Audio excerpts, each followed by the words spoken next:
Well, with a big losing strike on their tail, the Mets have gone into a trade and have come back with a big fish. Frank Viola, the best pitcher in baseball last season, brought his glove to the National League today. And as Channel 2's Mike Taibbi reports, that's not the only change on the Mets diamond. It hasn't been excellence, but frustration and losing that have been the Mets' lot again and again. It's 7 straight losses now, and 7 behind the Expos. There had to be changes, and there have been.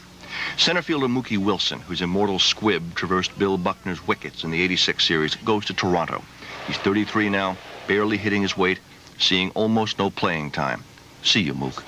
And David West, the kid pitcher who's failed to deliver on all that promise, and Rick Aguilera, who's been around a bit and shown flashes as a starter, as they say, were shipped to Minnesota just before the stroke of the midnight trading deadline for one Frank Viola from East Meadow by way of St. John's U. It's nice to be going home. You know, if it had to be somebody, I'm glad it's New York because, as I said, I'm very familiar with the area.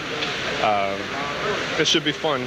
The local kid lugs home a troubled season and a $7.9 million contract that caused him untold grief in Minneapolis.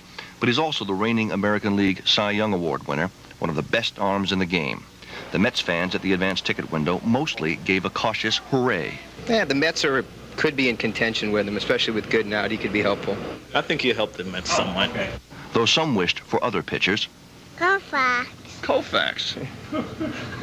Not Frank Viola? But Viola has had extraordinary stretches as a thrower of baseballs, undefeated as a junior at St. John's, the 24 wins last year. His college coach says, just give him a challenge. I've become a World Series pitcher, Cy Young type year. Prove he can do it in both weeks.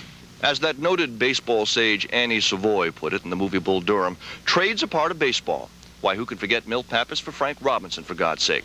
It's a long season, and you've just got to trust it. True, the long season has shrunk to just 60 games now, and the Mets haven't shown any signs of being a player away from making a pennant run. But fans seem to be trusting the long season up in the Bronx today, where Viola made a brief appearance to say goodbye to his Twins teammates and to pick up his gear. The fans said the right things for Frank Viola and for themselves. So you can turn those mitts around. Mike Taibbi, Channel 2 News.